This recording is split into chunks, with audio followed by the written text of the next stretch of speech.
My name is Megan Holloway, and I'm 32 years old. 5 years ago, my mother called me 3 days before Thanksgiving and said 7 words that shattered everything I thought I knew about family. Don't come home this year. Allison doesn't want drama.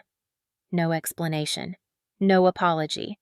Just a door slammed shut on 27 years of trying to belong. I spent that Thanksgiving alone at a restaurant in Boston, watching happy families laugh together while I fought back tears over a cold turkey dinner.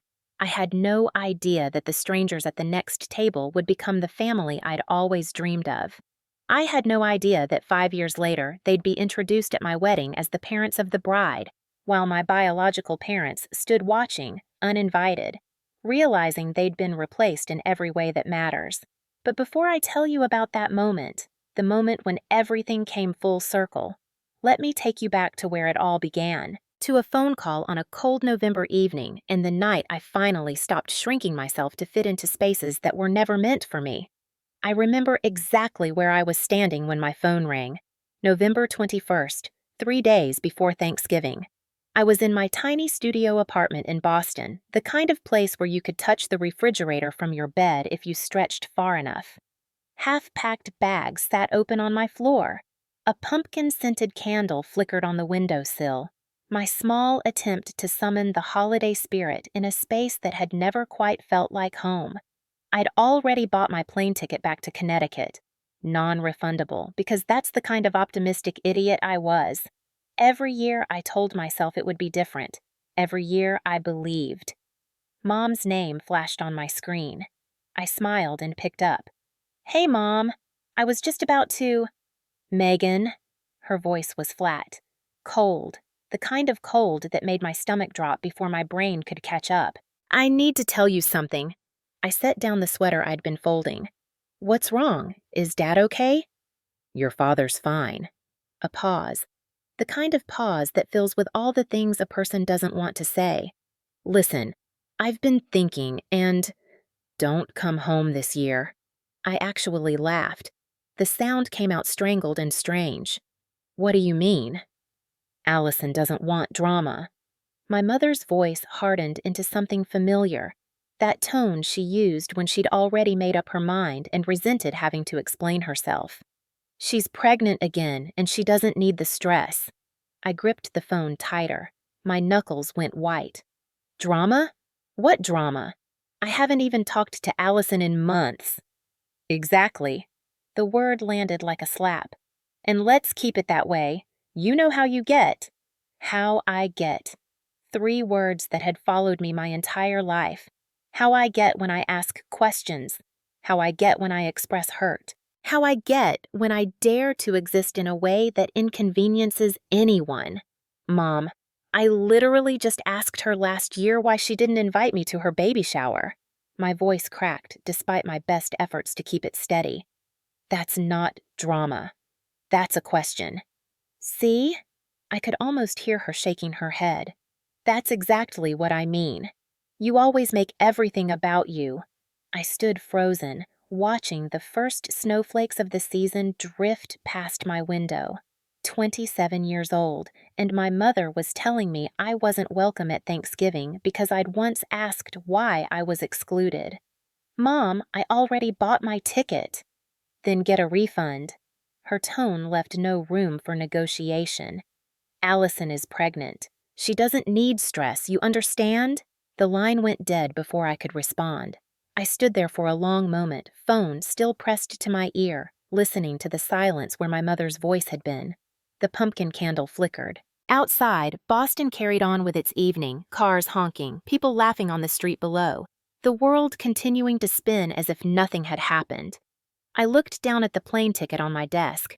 $347.89. Non-refundable. The price of believing things could be different. I called my father. I don't know what I expected. Maybe some small part of me still believed he would stand up for me.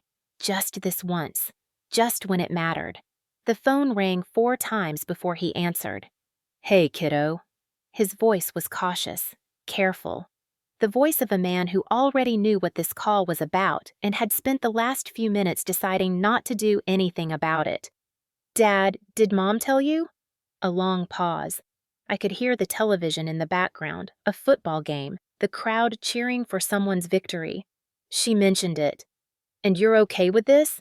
You don't think maybe I should be allowed at Thanksgiving with my own family?" Another pause, longer this time. I could picture him sitting in his recliner, rubbing his forehead the way he always did when he wanted to disappear from a conversation. "You know how your mother is, Megan. She's just trying to keep the peace. By excluding me. It's not like that." "Then what is it like, Dad?" I hated how my voice sounded, thin and desperate, like a child begging for scraps. "Tell me, because from where I'm standing, it looks like you're all choosing Allison over me. Again." Silence. I could hear him breathing. I could almost see him shifting in his chair, looking toward the kitchen where Mom was probably pretending not to listen. The two of them locked in the conspiracy of silence that had defined my entire childhood. "Dad," I made my voice as clear as I could. "Do you want me there?" 5 seconds passed. 10. He cleared his throat. "I think it's better if you listen to your mother this year." Something inside me went quiet. Not sad, not angry, just empty, like someone had reached inside my chest and scooped out whatever had still been hoping. "Okay, Dad." "Megan, don't be like—" I hung up. He didn't call back. I sat in my apartment as the sun went down, watching the shadows stretch across my floor like dark fingers reaching for something they'd never catch. My father had a chance to choose me, to say one word in my defense, and he chose silence instead. He was always in the middle, that's what he'd say. "I'm stuck in the middle, sweetheart." But I realized now that there was no middle.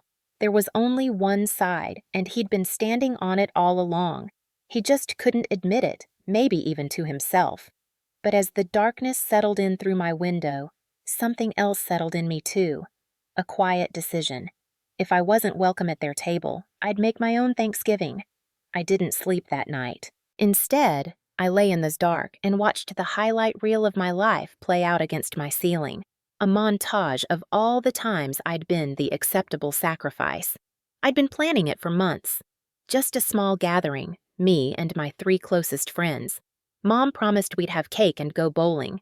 I'd picked out the bowling alley myself, spent hours deciding on the perfect playlist for the car ride, imagined blowing out candles while people actually sang to me.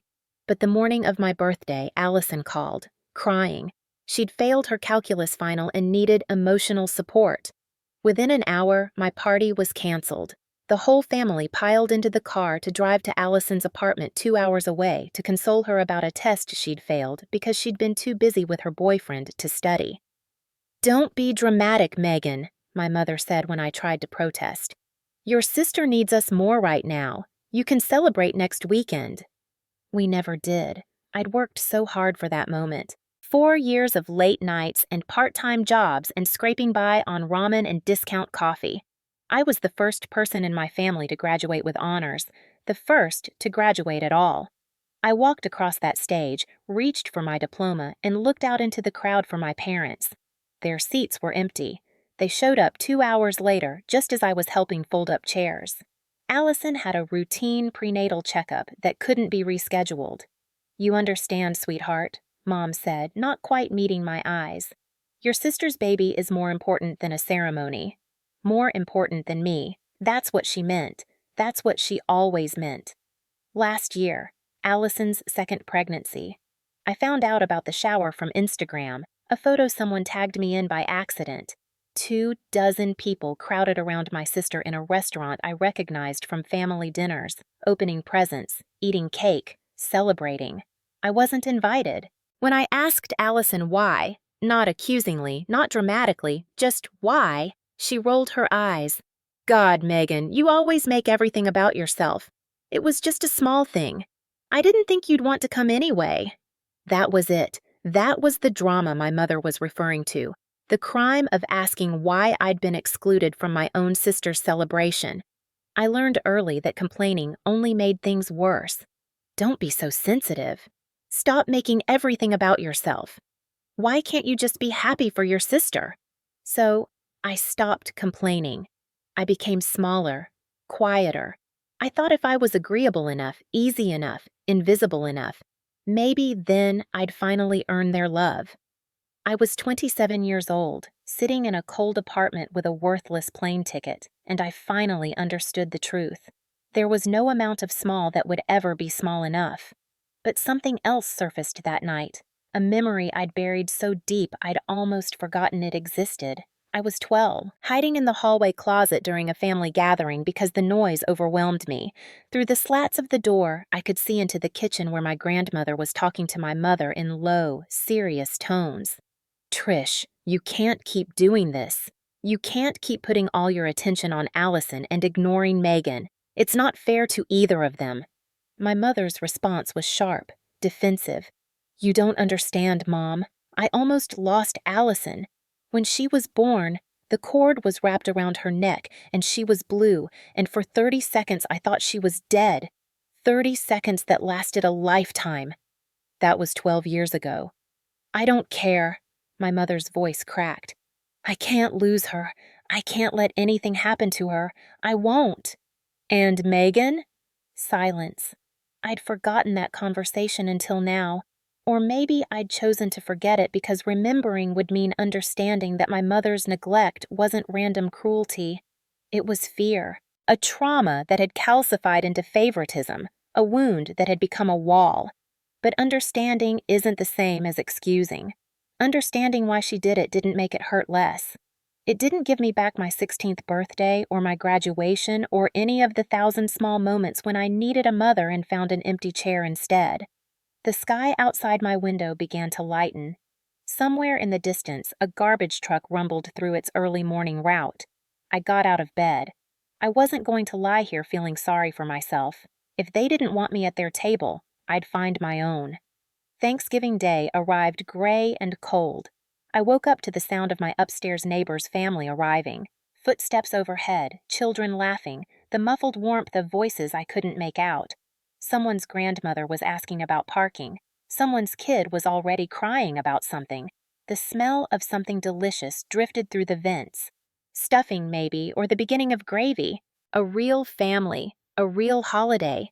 Right above my head, close enough to hear, but worlds away from my reality. I made instant coffee and sat by the window, watching the snow fall on the empty street below. My phone stayed silent all morning. No calls, no texts, not even a happy Thanksgiving from anyone in my family. Around noon, I made the mistake of opening Instagram. Allison had posted a photo. The whole family gathered around the dining table, Mom and Dad at opposite ends. Allison in the middle, glowing and pregnant, her husband Ryan's arm draped across her shoulders, their 2-year-old son in a tiny turkey sweater reaching for a roll. Everyone was smiling.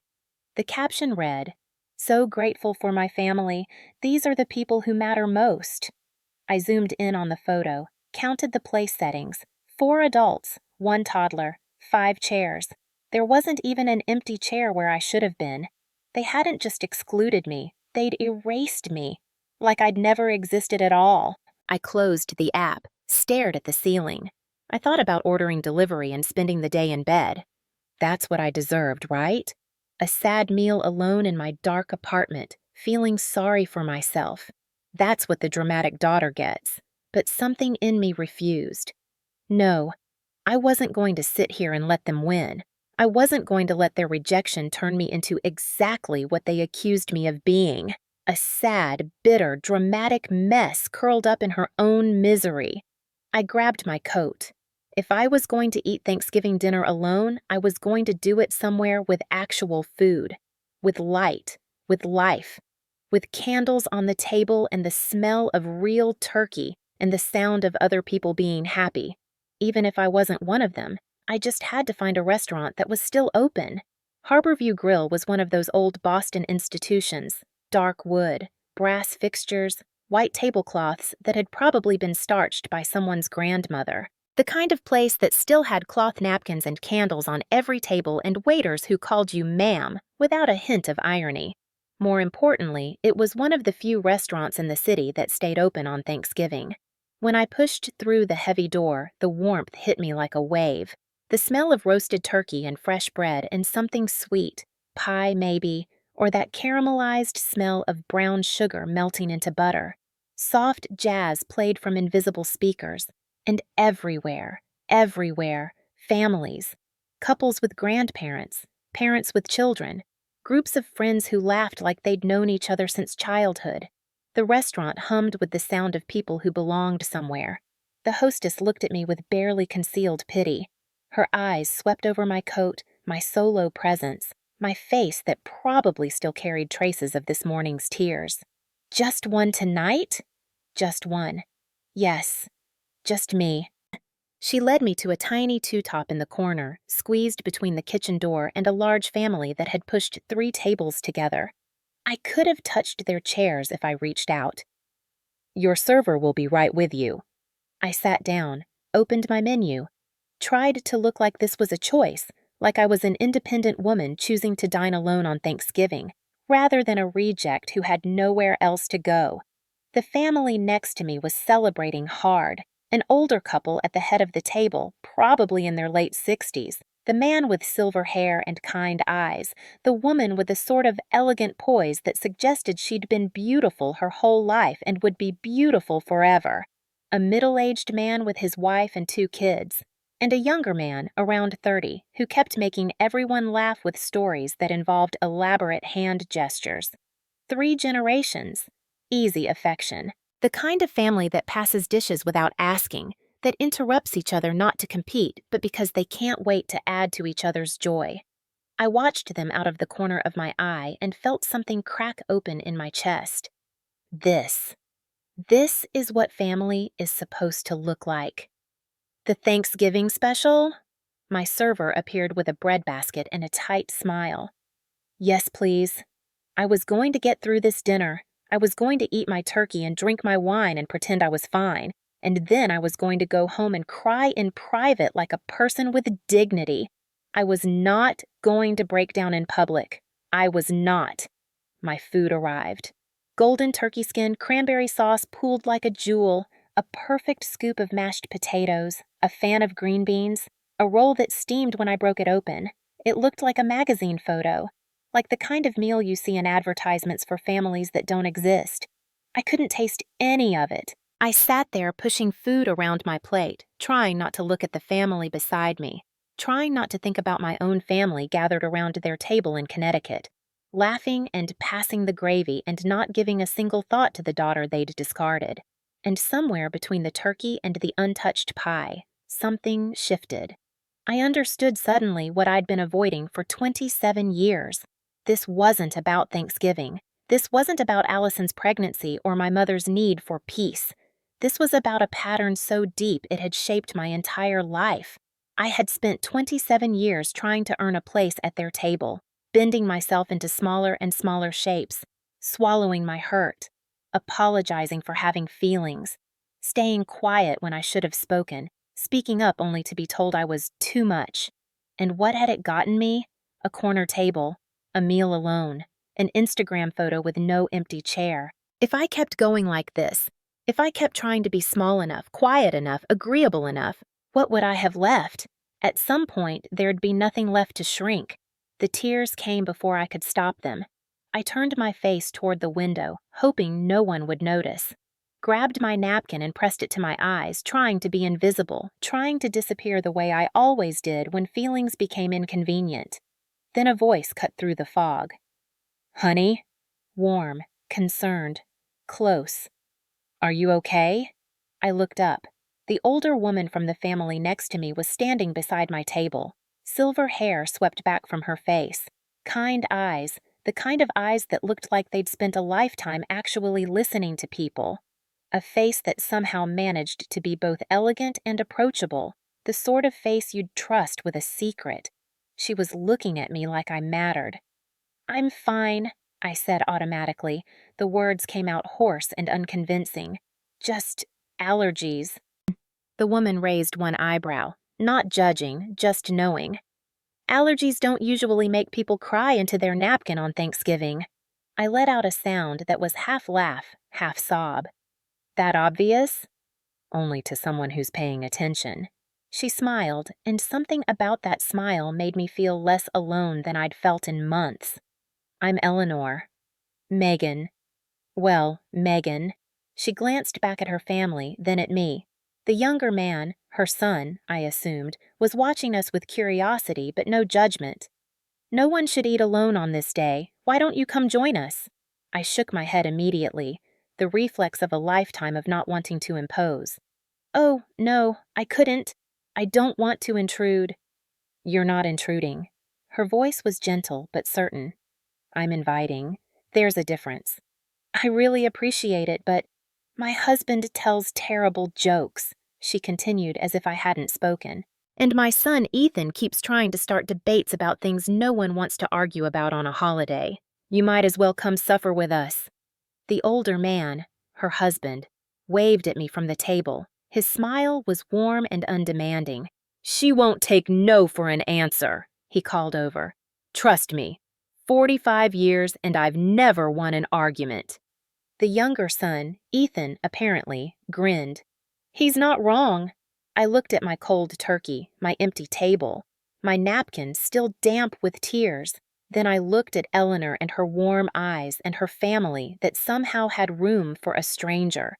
Something in me cracked. Not broke, cracked open, like a door I'd been keeping locked for years finally giving way. "Okay," I heard myself say. "If you're sure I'm not—" "I'm sure." Eleanor put her hand on my shoulder. "Come on, we just opened another bottle of wine and there's way too much pie." I stood up on shaky legs and followed her to their table. They made room for me like I'd always been there. Someone pulled up a chair. Someone else handed me a plate. Before I could even sit down, I had a glass of wine in my hand and a warm roll on my plate. "I'm Robert," the older man said, shaking my hand firmly. "This is my wife Eleanor, our son Daniel and his wife Christine, their kids Lily and Noah, and our youngest, Ethan." "Hi," I gave an awkward little wave to the table. "I'm Megan. Thank you so much for—" "What do you do, Megan?" Daniel asked, passing me the mashed potatoes like it was the most natural thing in the world. "I'm a graphic designer, freelance mostly." "That's wonderful," Christine said. She had a kind face, the sort of person who made you feel comfortable just by existing. "I can barely draw a stick figure." "Mom, stick figures are easy," the little girl, Lily, protested. "Even I can do that." Everyone laughed. Not at anyone, with each other. It was such a foreign sound. Ethan caught my eye from across the table. He was around my age, maybe a little older, with dark hair that fell across his forehead and an easy smile that reached his eyes. "Fair warning," he said. "My dad's about to tell a joke." "I am not," Robert protested. "He is," Eleanor said. Robert grinned, already unable to contain himself. "Okay, fine. What did the turkey say to the computer?" "Dad, no," Daniel groaned. "Google, Google, Google." The kids burst into giggles. Christine rolled her eyes. Ethan shook his head, but he was smiling. And I actually laughed. A real laugh. For the first time all day. Robert raised his wine glass. "A toast to unexpected guests who make our table complete." Everyone raised their glasses, including me. I looked around at these people, strangers all of them, until 15 minutes ago, and felt something I hadn't felt in years. Warmth, acceptance, the first faint stirring of what it might feel like to belong. After dinner, while the kids ran off to explore the restaurant and the men argued good-naturedly about football, Eleanor moved to the chair next to mine. "How are you doing?" she asked quietly. "Really?" I looked down at my plate. "Better. This is really nice. Thank you." "You're welcome." She took a sip of her wine. "But that's not what I asked." Something about her directness made me want to be honest. Maybe it was the wine. Maybe it was the exhaustion of pretending. Maybe it was just that she was the first person in a long time who seemed like she actually wanted to hear the answer. "My mom called me 3 days ago," I finally said. "Told me not to come home for Thanksgiving. My sister is pregnant and she didn't want drama." "Drama?" "That's what they call it when I ask questions they don't want to answer." Eleanor nodded slowly. "I see." "It's fine," I added quickly, reflexively. "I mean, it's not fine, but—" "It's not fine," Eleanor said. Her voice was gentle but firm. Can I tell you something I learned in 30 years as a family lawyer? I blinked. You're a lawyer? Retired, family law. She smiled. I've seen every kind of family dysfunction you can imagine, and I've learned that the people who accuse you of causing drama are usually the ones creating it. They just need someone to blame. The words hit me like a physical force. You're not the problem, Megan. Eleanor put her hand over mine. You never were. I couldn't speak. I could barely breathe. Those were the words I'd needed to hear my entire life. When the dinner finally ended, when the check was paid over my protests and coats were gathered and sleepy children were carried to cars, Eleanor pressed something into my hand. A small card, cream-colored, elegant. Eleanor Whitmore, J.D., Family Law, retired. Below that, a phone number and an address in Brookline. If you ever need to talk, she said, call me. I mean it. Thank you. Robert appeared beside us, shrugging on his coat. Sunday dinners, every week at our place. You're welcome any time. I shook my head. That's so kind, but I couldn't. You could, Ethan said, joining the group. And you should. Mom never says things she doesn't mean. Trust me. Eleanor squeezed my hand. Family isn't blood, Megan. It's showing up. I stood there in the restaurant lobby, holding a business card from a woman I'd met 3 hours ago, receiving an open invitation from a family I had no claim to. Outside, the snow was falling harder. Through the window, I could see other families hurrying to their cars. Children carried on shoulders, grandparents clutching to-go containers of leftover pie. I looked back at the Whitmores, Robert helping Eleanor with her scarf, Daniel carrying sleepy children, Ethan waiting by the door with an expectant look. Okay, I said. Maybe I'll stop by sometime. Eleanor smiled like she'd known I'd say yes all along. I walked home through the snow that night, the business card warm in my pocket. The streets were quiet. Most of Boston was home with their families, sleeping off their turkey. But I didn't feel alone anymore. For the first time in 27 years, I didn't feel alone. I had no idea that I'd just met my future family. I didn't go to Sunday dinner the next week, or the week after that. It felt too strange, too forward, too much like I was imposing on someone else's family. These people had been kind to me once, on a holiday when kindness was easy. That didn't mean they actually wanted me showing up at their house, expecting to be fed and welcomed like I belonged there. I belonged nowhere. 27 years had taught me that much. But Eleanor called. Just checking in, she said, her voice warm through the phone. How are you doing? I'm fine, I said automatically. Megan. I could hear her smile. We've established that fine isn't an answer. Try again. Dick, I laughed despite myself. I'm okay. Working a lot, staying busy. Busy is good, but busy isn't the same as happy. A pause. We missed you at dinner on Sunday. You didn't even know me a week ago. I know you now. Her voice was matter-of-fact, like this was the most obvious thing in the world. Robert made his famous pot roast. It wasn't the same without someone new to impress. I'm sure it was delicious. It was. You should come taste it yourself this Sunday. I hesitated. The reflex to decline was so strong it almost came out before I could stop it. But something else was stronger, a small, desperate part of me that wanted to believe this invitation was real. I don't want to impose. You keep using that word. Eleanor's voice was gentle but firm. Imposing is showing up uninvited. I'm inviting you. There's a difference. You said that before. Because it's still true. I stared at my ceiling, my empty apartment. The silence that had become so familiar, it felt like a roommate. Okay, I heard myself say. Maybe I'll come by. Wonderful. Sunday at 5. I'll text you the address. She hung up before I could change my mind. That first Sunday, I stood on the Whitmore's porch for 5 full minutes before I worked up the courage to knock. The house was exactly what I'd imagined, a beautiful Victorian in Brookline, the kind with a wraparound porch and tall windows, and the sort of lived-in elegance that suggested decades of happy memories. Christmas lights twinkled along the roofline even though it was only early December. A wreath hung on the door, real pine that smelled like everything good about winter. Through the window, I could see them moving around inside. Eleanor setting the table, Robert gesturing animatedly about something while Daniel shook his head. The kids, Lily and Noah, chasing each other through the living room. A real family, a real home. I didn't belong here. I was about to turn around and leave when the door swung open. There you are. Eleanor stood in the doorway, an apron tied around her waist, looking completely unsurprised to find me frozen on her porch. I saw you through the window. Were you going to stand out there all night? I was just... Come in.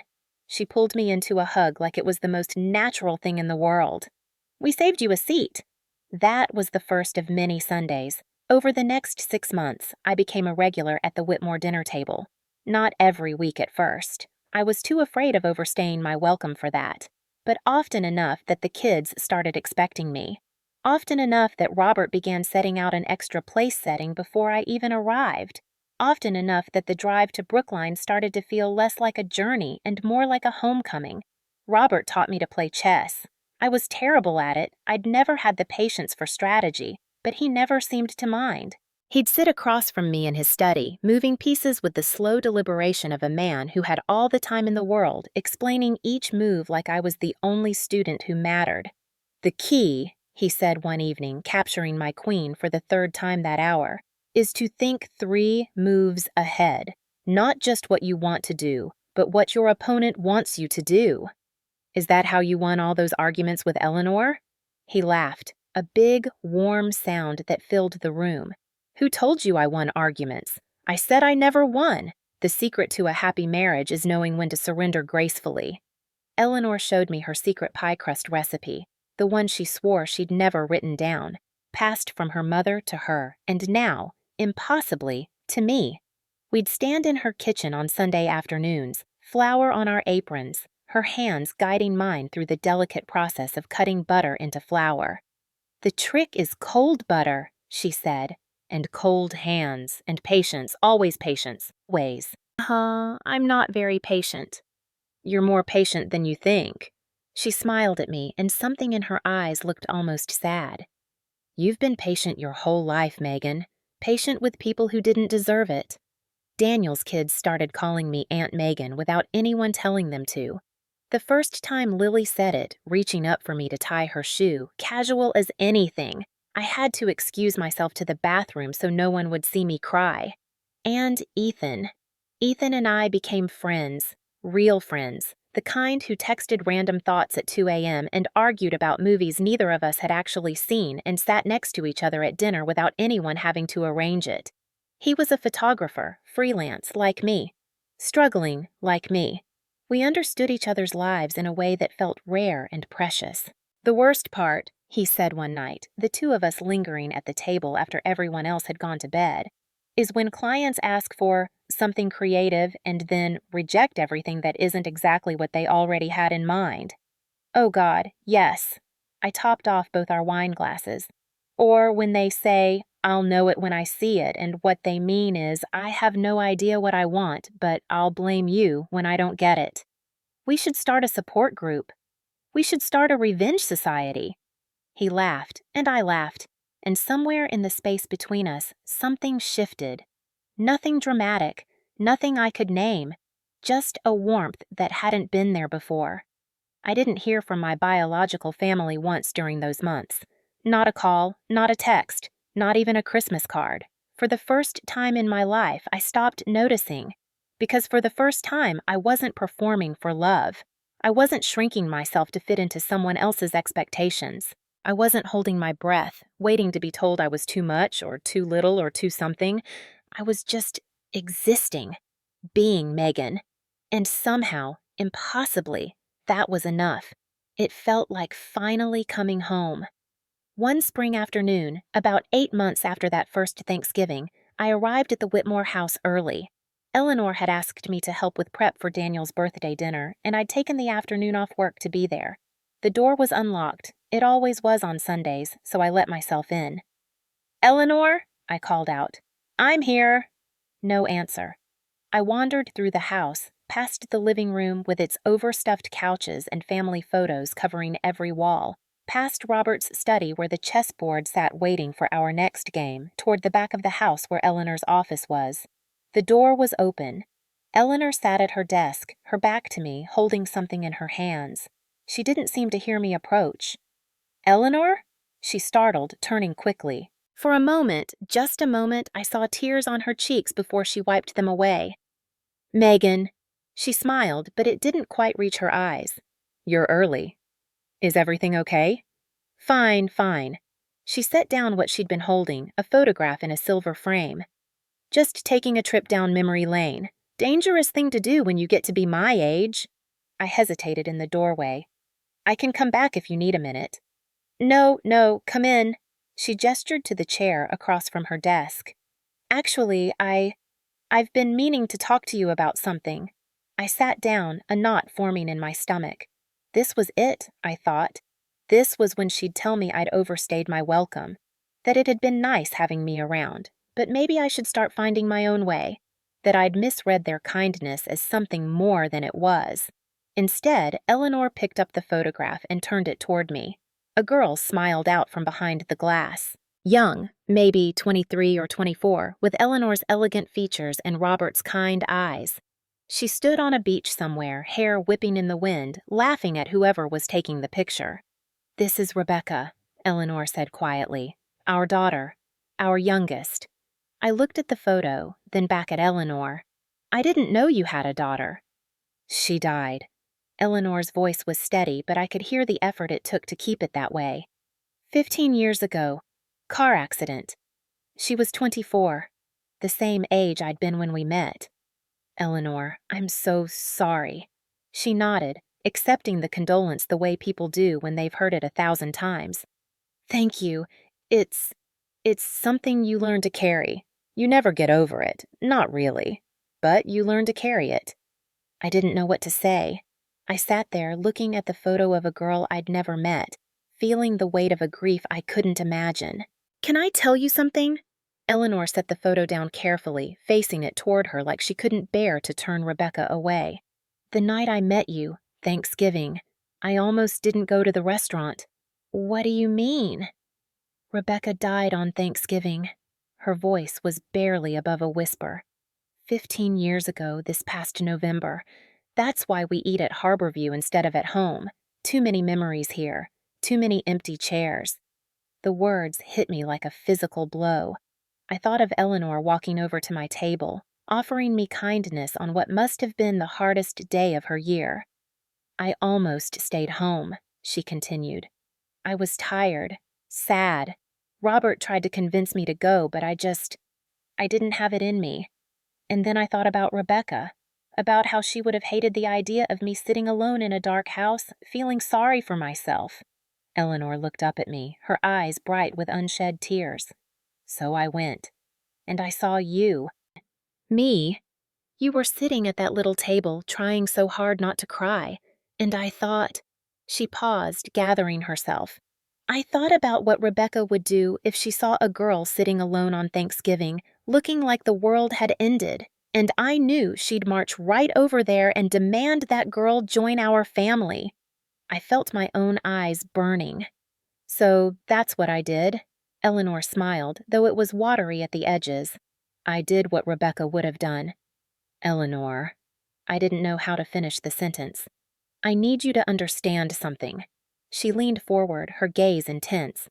"I didn't invite you because you remind me of her. You don't, actually. Rebecca was loud and impulsive and terrible at sitting still. You're thoughtful and careful, and you notice things most people miss." She reached across the desk and took my hand. "I invited you because you needed someone to see you, and I was someone who knew what it felt like to be invisible." She squeezed my fingers. "I kept inviting you back because of who you are, Megan, not because of who I lost." I couldn't speak. The tears I'd been holding back spilled over, running down my cheeks unchecked. "I wanted you to know," Eleanor said softly, "because I didn't want you to find out some other way and think, I don't know, that you were a replacement, a stand-in for grief. I would never think that." "Good." She smiled, and this time it reached her eyes. "Because you're not. You're Megan, and that's more than enough." I wish I could say everyone in the Whitmore family welcomed me with open arms. But families, even good ones, are complicated. Daniel had always been polite to me, friendly even. He passed me dishes at dinner, asked about my work, laughed at my jokes. But there was something held back in him, a distance I couldn't quite bridge no matter how many Sundays I spent at his parents' table. I tried not to take it personally. Some people were just reserved. Not everyone opened up quickly. Then came the night I heard the truth. It was a Sunday in late spring. I'd arrived early again, becoming a habit now, and was heading toward the kitchen when I heard raised voices from the living room. Daniel and Eleanor. I froze in the hallway, knowing I shouldn't listen, unable to walk away. "Don't think you see what you're doing." Daniel's voice was strained, frustrated. "You're bringing this stranger into our family like she's always been here. She's not a stranger. Not anymore. She's been here what, 6 months? That's not family, Mom. That's a guest who doesn't know when to leave." The words hit me like a slap. I pressed my back against the wall, heart pounding. "Daniel!" Eleanor's voice had an edge I'd never heard before. "That's unfair, and you know it." "Is it?" A pause. "Mom, I'm not blind. I see what's happening. You lost Rebecca, and now you're trying to fill that hole with someone else. Some random girl you found crying in a restaurant. That's not—" "It is. It's exactly what you're doing." Daniel's voice cracked. "And I can't. I can't watch you replace her. I can't watch you give Rebecca's place at this table to someone who didn't even know her." Silence. I should have left. I should have slipped out the front door and pretended I'd never heard any of it. But my feet wouldn't move. "Daniel." Eleanor's voice was soft now, sad. "Is that really what you think I'm doing? I don't know what else to call it. Megan isn't a replacement for Rebecca. No one could ever replace Rebecca." "Then why?" Daniel's voice broke. "Why her? Why now? Why does she get to sit in Rebecca's chair and eat at Rebecca's table and—" He didn't finish. He didn't need to. I understood suddenly what I'd been missing. Daniel wasn't just reserved. He was grieving. Still, after 15 years. And every time he looked at me, he saw the space his sister should have occupied. I'd been filling a chair that wasn't empty to everyone. I slipped back out the front door as quietly as I'd come in. Sat in my car for 20 minutes, staring at nothing, trying to decide what to do. Then I drove home. I didn't go back to Sunday dinner the next week, or the week after that. Eleanor called. I let it go to voicemail. Ethan texted, "Everything okay? Mom said you're not coming Sunday." I replied, "Just busy with work. I'll come by soon." I didn't. Because Daniel was right, wasn't he? I was an outsider. A stranger who'd wandered into someone else's grief and made myself comfortable. I'd been so desperate for a family that I'd ignored all the signs that I didn't really belong. The chair I'd been sitting in wasn't empty. It was full of 15 years of memories and loss and love that had nothing to do with me. 2 weeks after I stopped coming to dinner, Eleanor showed up at my apartment. I opened the door to find her standing in my hallway, looking as elegant and composed as ever, despite the fact that she'd apparently driven 40 minutes across the city without warning. "You weren't answering your phone," she said. "I've been busy." "No, you haven't." She raised an eyebrow. "Can I come in?" I stepped aside. There wasn't really another option.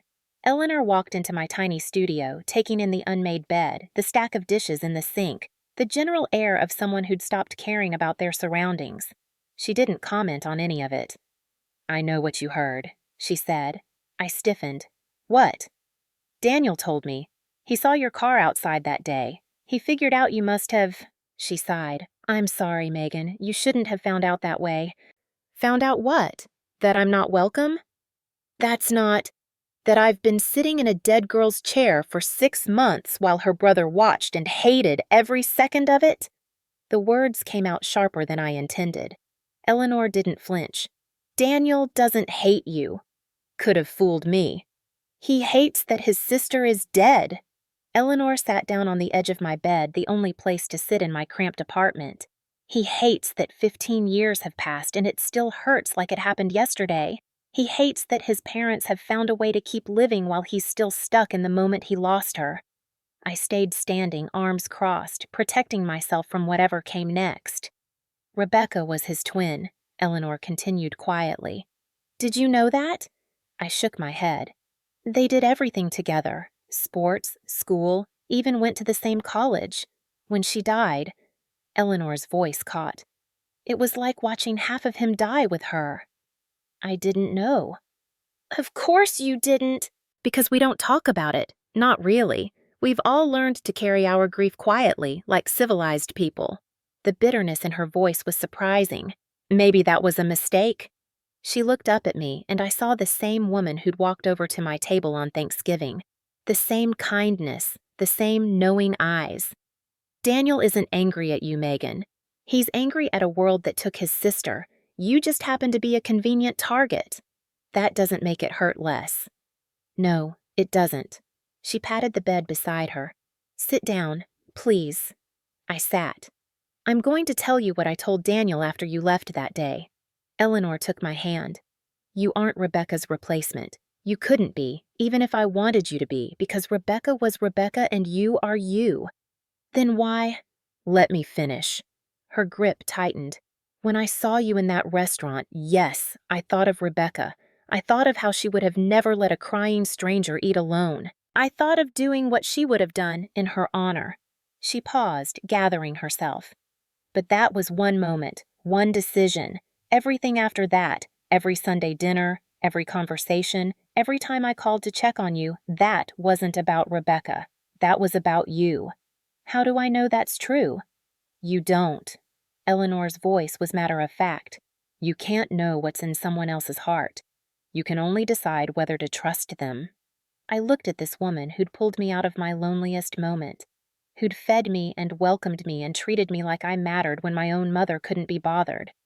I don't know how to trust people, I admitted. My whole life, the people who were supposed to love me just didn't, or couldn't, or chose not to. I know. How do I know you won't do the same thing? Eleanor was quiet for a long moment. Then she said, You don't. That's what trust is, choosing to believe in someone even though you can't be certain, even though you might get hurt. That sounds terrifying. It is, she smiled. But the alternative is worse. The alternative is spending your whole life alone because you're too afraid to let anyone in. I thought about my apartment, my empty refrigerator, the phone that only rang when Eleanor called. I don't want to cause problems in your family, I said. If Daniel doesn't want me there. Daniel and I had a long talk after you left. A real talk, for the first time in years. Eleanor squeezed my hand. He's not okay. He hasn't been okay for a long time, but he's finally agreed to see someone, a therapist, someone who can help him work through what he's been carrying alone. Because of me? Because of a lot of things, but you were the catalyst. She stood up, straightening her coat. Now, Sunday dinner is at 5. Are you coming or not? I went back to Sunday dinner. Daniel was there, as he always was. When I walked in, he looked up from the book he was reading, and our eyes met. For a long moment, neither of us spoke. Then he nodded. Just a small nod, an acknowledgement. Not warm, not welcoming, but not hostile either. It was a start. The weeks that followed were different. Daniel didn't suddenly become my best friend. He wasn't Ethan, cracking jokes and filling silences with easy warmth. But he stopped avoiding my eyes. He started passing me dishes directly instead of leaving them on the table for me to reach. Small things, tiny shifts in the landscape of our interactions. One evening, about a month after my conversation with Eleanor, Daniel found me on the back porch. I'd stepped out for air. The house was loud with birthday celebrations for Noah, and sometimes I still needed to escape the noise of family happiness. Mind if I join you? I looked up, surprised. Sure. He sat down on the porch swing beside me, leaving a careful foot of space between us. For a while, we just watched the sunset paint the garden in shades of orange and pink. I owe you an apology. I turned to look at him. You don't have to. I do. He kept his eyes on the horizon. What I said about you, that you were a guest who didn't know when to leave. That was cruel. And it wasn't true. It's okay. I understand why you— Please let me finish. His voice was quiet but firm. I've been seeing a therapist, Dr. Patterson. Mom probably told you. She mentioned it. It's helping, I think. He finally looked at me, and I saw something I'd never seen in his face before: vulnerability. I've been angry for 15 years, angry at the drunk driver who killed Rebecca, angry at God for letting it happen, angry at my parents for moving on when I couldn't. That makes sense. And then you showed up. A ghost of a smile crossed his face. This random woman who fit so easily into our family, who laughed at Dad's terrible jokes and learned Mom's pie recipe and made the kids adore her. And I thought— He trailed off. I waited. I thought if they could love you, that meant they didn't need Rebecca anymore. That she could be replaced, that her memory could just be overwritten. I would never try to replace her. I know that now. He looked at me fully, something shifting in his eyes. Dr. Patterson said something that stuck with me. She said the heart isn't a finite resource. Loving someone new doesn't mean loving someone old any less. There's room for both. That's a nice thought. It's a hard one. He let out a breath. I'm working on it. We sat in silence for a while longer. The sun slipped below the trees, and the porch lights flickered on automatically. I don't expect us to be best friends, I said finally. I know I'll never be Rebecca. I don't want to be, but I hope we can be something, eventually. Daniel nodded slowly. I'd like that. He stood up, paused, then did something unexpected. He held out his hand. I took it. We shook, formal and awkward, and somehow exactly right. Welcome to the family, Megan. The words came out stiff, like he was still learning how to say them. For real this time. It wasn't a hug. It wasn't a declaration of brotherhood. But it was a door opening, and that was enough. That night, after everyone else had gone to bed, Ethan and I sat on the same porch where Daniel and I had talked. The air was warm, summer finally arriving after a long, cold spring. I saw you talking to Daniel earlier, Ethan said. It looked intense. It was good, actually. I think we finally understand each other. Mom said you almost stopped coming. He turned to look at me. Why didn't you tell me what happened? I shrugged. I didn't want to cause problems. You're not a problem, Megan. His voice was soft but serious. You're the best thing that's happened to this family in a long time. I felt my cheeks warm. That's a lot of pressure. I'm serious. He shifted closer, close enough that I could feel the warmth of his shoulder against mine. Before you, we were all just going through the motions. Sunday dinners were obligations, not celebrations. We showed up because that's what we did, not because we wanted to. And now? Now I actually look forward to Sundays.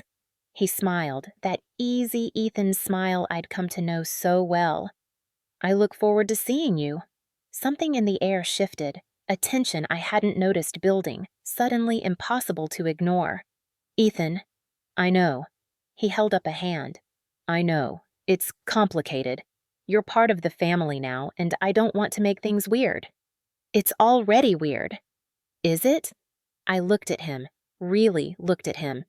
The way his dark hair fell across his forehead, the laugh lines around his eyes, the kindness that seemed to radiate from him like warmth from a fire. I don't know what this is, I admitted. Between us, neither do I.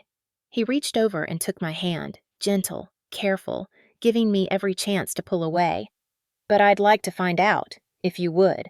I thought about all the reasons to say no, the complications, the potential for disaster, the fear that this, like everything else in my life, would fall apart and leave me more alone than before. Then I thought about what Eleanor had said, about trust, about choosing to believe in someone even though you might get hurt. Okay, I said. Let's find out. Ethan smiled, squeezed my hand, and somewhere in my chest, a door that had been locked for 27 years finally, fully, swung open. Time has a way of softening edges.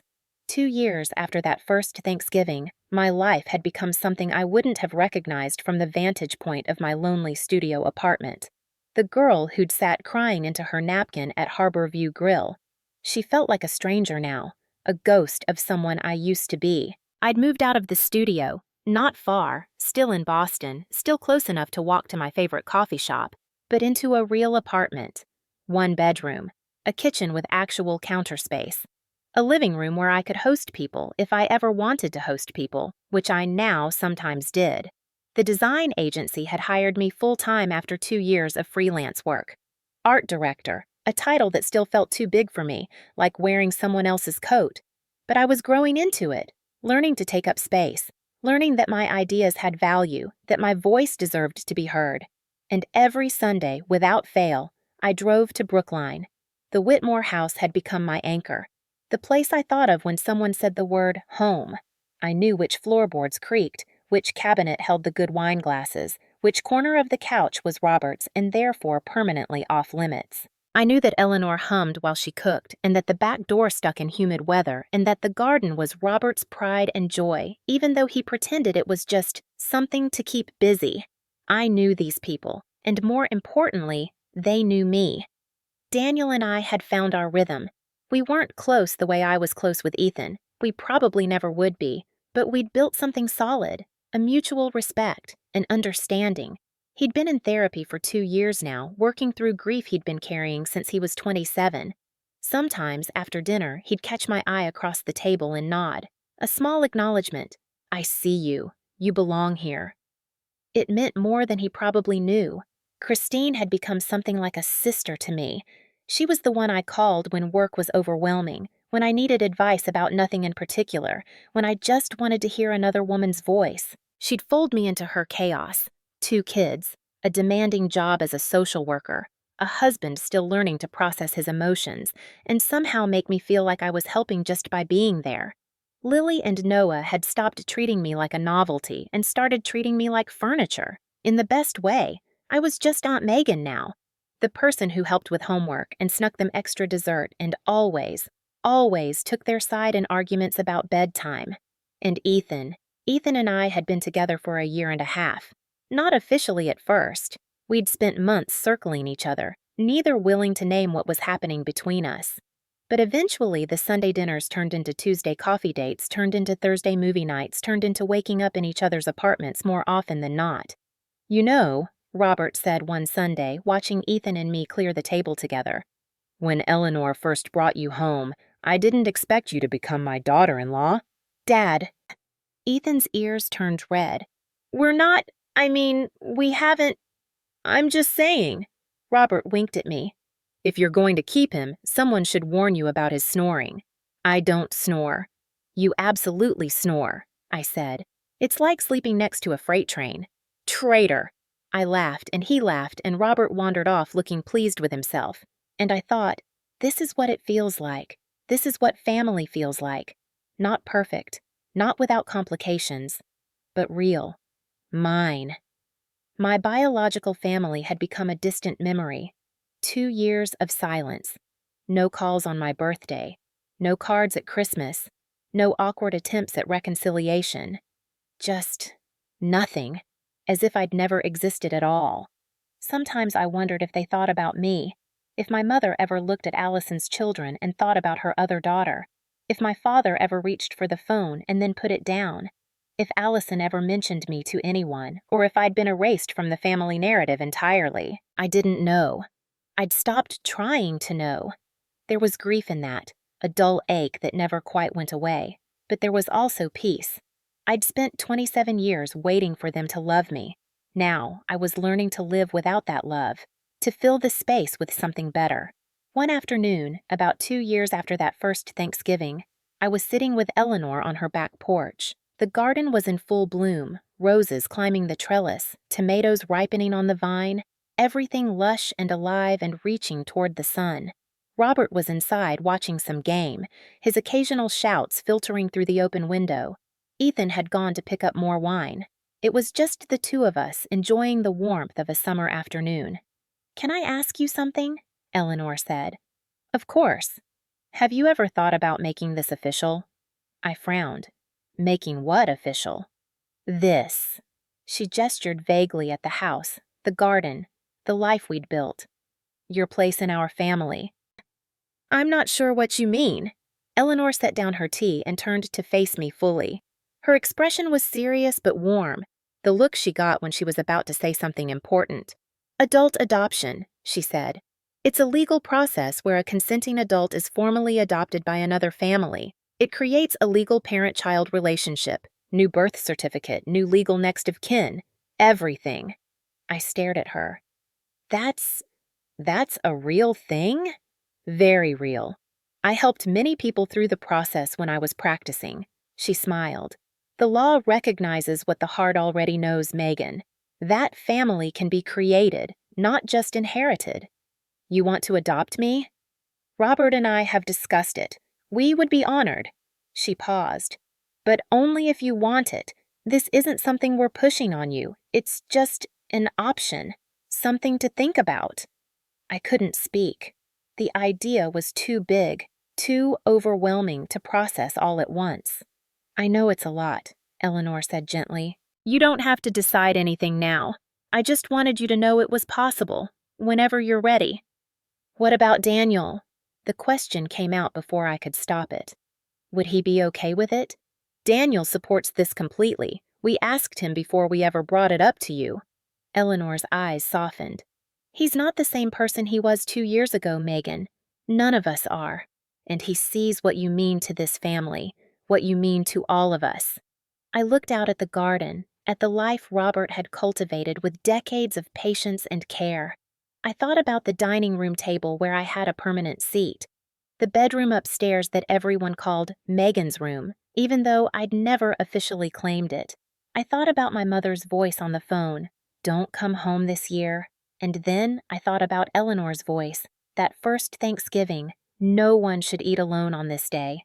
I need time, I said, to think about it. Of course. Eleanor squeezed my hand. Take all the time you need. The decision to move forward with the adoption brought paperwork, mountains of it, forms to fill out, documents to gather, legal hoops to jump through. Eleanor guided me through every step, patient and thorough. But there were things I needed to handle myself, like getting my financial records in order. I was sorting through old bank statements one evening, 3 years of transactions I'd never bothered to organize, when I noticed something strange. A deposit, small, regular, recurring, every month for the past 2 years. $200, like clockwork, from an account I didn't recognize. I frowned, pulling out more statements. The deposits went back to December 2 years ago, the month after that first Thanksgiving, the month after my mother had told me not to come home. Someone had been sending me money for 2 years, and I had no idea who. The next morning, I called my Aunt Grace. Grace Holloway was my father's younger sister, the black sheep of the family, according to my mother. She'd moved to California 20 years ago and rarely came back for holidays. Growing up, I'd seen her maybe a dozen times, but she'd always been kind to me. Kinder than anyone else in my family, at least. She was also the only person from my old life I hadn't completely cut off. We exchanged Christmas cards, the occasional text. Nothing deep, but enough to maintain a thread of connection. Megan! Her voice was warm when she answered. This is a surprise. How are you, sweetheart? I'm good, Aunt Grace. Really good, actually. I have a question. About Dad. A pause. What kind of question? Have you talked to him lately? We talk sometimes. He calls me when your mother isn't around. Another pause, heavier this time. He asks about you, Megan. Every time. My chest tightened. He does? Every single time. How you're doing. If you're happy. If you found someone. Her voice softened. He doesn't know how to reach out to you directly. He thinks you hate him. I don't hate him.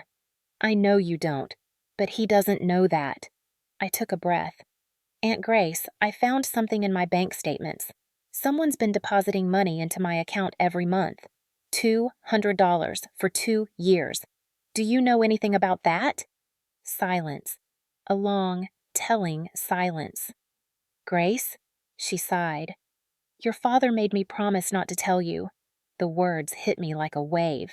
It's from him? He started sending it right after that Thanksgiving.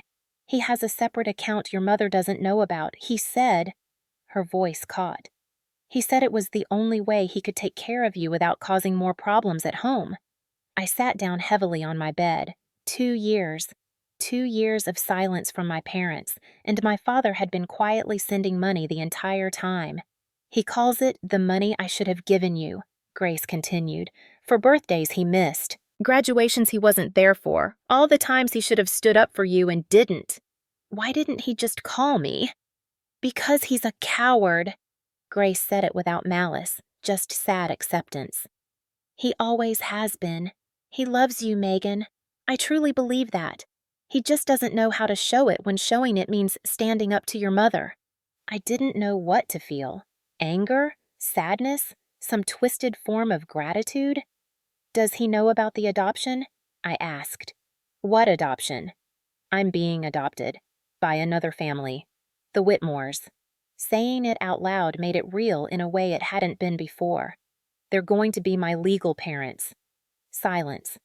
Then, oh, Megan. They love me, Aunt Grace. They actually love me. Not the way Mom and Dad love me in theory, from a distance when it's convenient. They love me every day. They show up for me. They choose me. I'm happy for you. And she sounded like she meant it. You deserve that. You always did. I know. What do you want me to tell your father if he asks? I thought about it. About the money sitting in my account. About the silence that had lasted 2 years. About all the words that had never been said and might never be said now. Tell him I got his messages, I said finally. Tell him I understand. And tell him it's too late, but I don't hate him for it. I just can't wait anymore. I'll tell him. Thank you, Aunt Grace, for everything. Take care of yourself, sweetheart. And let me know how the adoption goes. I want to celebrate with you. I promised I would. Then I hung up and sat alone in my apartment, holding 2 years of bank statements in my hands. My father loved me. In his own broken, cowardly way, he'd been trying to take care of me all along. It wasn't enough. It would never be enough. But it was something. 6 months later, I stood outside the Suffolk County Probate and Family Court, trying to remember how to breathe. The adoption paperwork had been filed. The home studies had been completed. Every legal requirement had been met, every form signed, every fee paid. All that remained was the hearing, a formality, Eleanor assured me. Just a judge signing off on what we all already knew, but my hands wouldn't stop shaking. Ready? Ethan appeared beside me, handsome in his dark suit, his hand finding mine. No. Good. Me neither. He squeezed my fingers. Let's do it anyway. The Whitmores had come in force. Robert and Eleanor, of course, Daniel and Christine. Even Lily and Noah, dressed up and fidgeting with the impatience of children who didn't understand why this required so much sitting still. We filed into the courtroom, a small room that smelled like old wood and bureaucratic determination. The judge was a woman in her 60s with silver-streaked hair and kind eyes behind wire-rimmed glasses. She shuffled through the paperwork as we took our seats. This appears to be in order, she said, looking up with a small smile. We'll proceed with... The door opened. Everyone turned. I turned, and my heart stopped. Patricia Holloway stood in the doorway. My mother. She looked older than I remembered, grayer, more tired, the lines around her mouth deeper than they'd been 2 years ago. But her eyes were the same, sharp, determined, fixed on me with an intensity that made my stomach clench. I object to this proceeding, she announced, her voice cutting through the room like a knife. The judge frowned. Excuse me? And you are? Patricia Holloway. I'm her mother. She pointed at me. Her real mother. And I'm here to stop this farce. The room erupted. Robert was on his feet. Eleanor had her hand on my arm. Daniel moved instinctively in front of Christine and the kids. And I couldn't move, couldn't speak, could only stare at the woman who'd told me not to come home and then shown up here, in this moment, to claim ownership of a daughter she'd discarded. Order. The judge's voice was calm but firm. Everyone sit down. Ma'am, you need to identify yourself properly and explain your interest in this proceeding. My mother walked to the front of the room, her heels clicking against the floor. She was dressed formally, expensively, the way she always dressed when she wanted to impress someone. Armor disguised as elegance. My name is Patricia Holloway. Megan is my biological daughter. She turned to face the judge fully. I was not informed of this hearing. I had no opportunity to contest the adoption, and I am telling you now, as her mother, as the woman who gave birth to her and raised her, that I do not consent to this. Mrs. Holloway, the judge's voice was patient. Adult adoption doesn't require parental consent. Your daughter is 30 years old. She has the legal right to make this decision for herself. But surely there must be some consideration for the natural family. There is no legal basis for your objection. The judge cut her off, not unkindly. However, given that you've traveled here, I'll allow you to make a statement. After that, we'll proceed. My mother's jaw tightened. She wasn't used to being overruled. Fine. She turned to face the room. The judge, the Whitmores, me. I want it on record that my daughter has been manipulated by these people. They found her at a vulnerable moment and exploited her pain. They've turned her against her real family. That's not true. The words came out before I knew I was going to speak. Everyone turned to look at me. You don't have to respond, Eleanor murmured. Yes, I do. I stood up. My legs felt like jelly, but I stood. Mom. The word felt strange in my mouth now, foreign. You're right that the Whitmores found me at a vulnerable moment. Do you know why I was vulnerable? She didn't answer. Because you called me 3 days before Thanksgiving and told me not to come home. Because you said my existence was drama that Allison didn't need. Because you made it clear that after 27 years, I still wasn't worth a seat at your table. That's not fair. I'm not finished. The room went silent. Even the judge was watching now, her pen still against her notepad. You're right that I was alone that night. You're right that I was crying. You're right that a stranger walked over to me in a restaurant and changed my life. I took a breath. But the Whitmores didn't manipulate me. They didn't exploit me. They did something much simpler than that. What? They invited me to dinner. My mother's face shifted. Confusion, anger, something that might have been shame. They asked how I was doing. They remembered my birthday. They called just to check in. They did all the things that parents are supposed to do. All the things you never did. And when I tried to push them away, when I assumed I wasn't really welcome, they kept showing up anyway. I looked at Eleanor, at Robert, at Daniel, who gave me a small nod of encouragement. That's not manipulation, Mom. That's love. And I'm sorry if you don't recognize it. Megan. My mother's voice cracked. I am your mother. I carried you for 9 months. I raised you. You can't just replace me. I'm not replacing you. I said it quietly now, without anger. Just truth. You weren't there to replace. You were never really my mother, not in the ways that mattered. You were just the woman who gave birth to me and then spent 27 years making sure I knew I'd never be as important as Allison. That's not... Why do you even care? The question surprised me as much as it seemed to surprise her. 2 years. 2 years of silence. You didn't call. You didn't write. You didn't even send a birthday card. And now you show up here acting like you have some claim on me? Why? My mother opened her mouth, closed it. For the first time I could remember, she seemed at a loss for words. Is it because you actually miss me? Or is it because you can't stand the idea of someone else having what you threw away? The silence stretched. My mother's eyes were wet now, tears she was fighting not to shed. I don't know, she finally whispered. I don't know. It was the most honest thing she'd ever said to me. Then figure it out. My voice was gentle now, sad, but don't do it here. Don't do it in a courtroom, trying to stop me from being happy. Do it on your own time. And maybe someday, when you've figured it out, we can talk. I turned to the judge. I'd like to proceed, Your Honor. The judge nodded slowly. Any further objections, Mrs. Holloway? My mother looked at me, at the Whitmores, at the family I'd built without her. No, she said, her voice barely audible. No further objections. She turned and walked out of the courtroom. She didn't look back. The judge signed the papers. It took less than 5 minutes after my mother left.